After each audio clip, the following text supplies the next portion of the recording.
Night, 300 meters beneath the ocean. A sharp sound jolts you awake. The clanging of metal, strange and unnatural. A sound that should never be heard. Then something crashes. The lights go out. Water begins pouring in from somewhere you cannot see. You have no idea where it is coming from. You only know this. The submarine, the only thing protecting you from an ocean powerful enough to crush bone, has stopped moving. This is not a movie. There is no dramatic soundtrack. There is a cold edge in the captain's voice when he speaks over the intercom, and for the first time you fully understand the meaning of a single word. Trapped. 7 days. That is how much oxygen they tell you remains, assuming everything goes perfectly. But nothing here is perfect. First, understand this. Beneath the sea, everything is working against you. The pressure outside the hull is hundreds of times greater than what you experience at the surface. The steel surrounding you is the only barrier between life and instant destruction. If a seal begins to fail, the water does not simply flow in, it screams through the opening, roaring like a monster squeezing the vessel apart. Second, the air itself becomes your enemy. Every breath adds carbon dioxide to a sealed, finite environment. There are no windows to open, no fresh air from outside. The oxygen you are breathing right now will eventually run out. And when it does, it may not feel gradual. It can feel like a candle suddenly extinguished without warning. Third, the cold. Not the kind of cold you feel during winter on land. This is a cold that creeps through metal hour after hour because no warmth from the sun reaches these depths.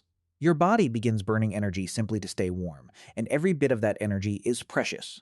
Fourth, and perhaps worst of all, darkness. If the power fails, you lose more than light. You lose your sense of time. You lose direction.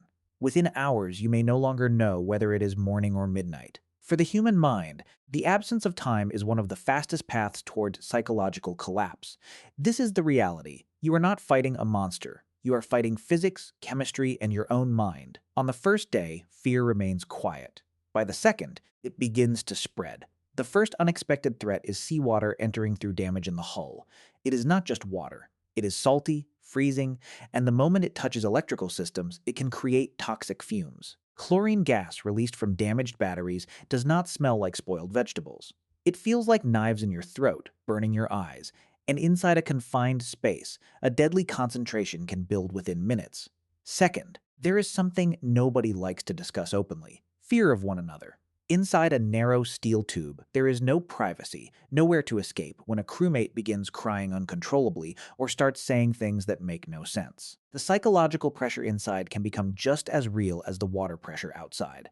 Third, there is the lack of movement. The human body was built to move, to walk, stretch, and feel solid ground beneath its feet. Here, every step is limited. Muscles begin to weaken. After spending 7 days in a corner barely larger than a car compartment, it is not only your mind that suffers. Blood circulation slows, and physical risks begin to accumulate. Then by the fourth day comes the greatest surprise. Neither water, cold, nor darkness is the most dangerous enemy.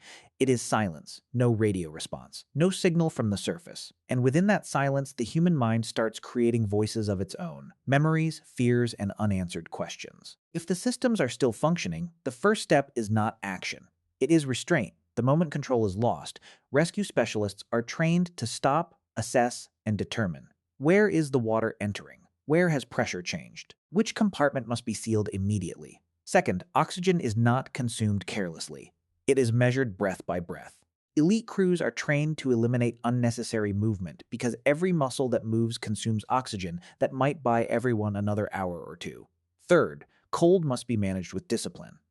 In inactive compartments, one of the most effective ways to conserve heat is to stay close together, sharing body warmth much like birds huddling against winter conditions. Similar techniques are used in Antarctic expeditions because the human body was never designed to fight extreme cold alone. Fourth, in the silence of lost communication, the goal is not discovery. It is maintaining structure. Rescue professionals track time carefully, even with simple manual methods, because time is often the first casualty of a crisis. And finally, the most important strategy of all: communication, not technical communication.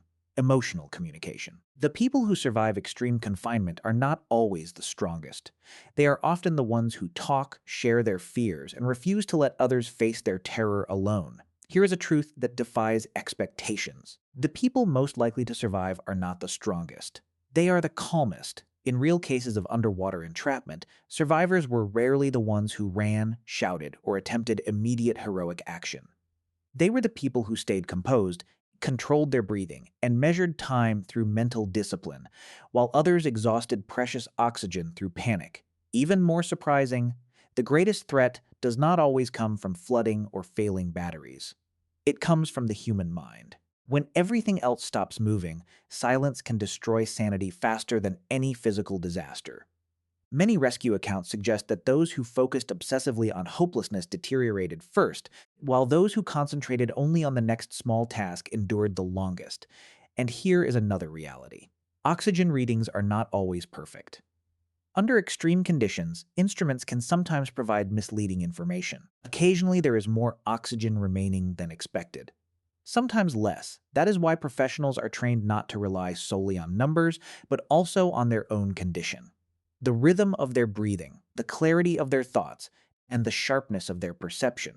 You may think this is merely a story about the ocean, but look at your own life. In a way, all of us become trapped at times, in traffic, in elevators, on airplanes, or inside our homes while waiting for bad news. In every one of those situations, the people who remain calm, focus on the present moment, and resist panic are the ones who navigate crisis most effectively.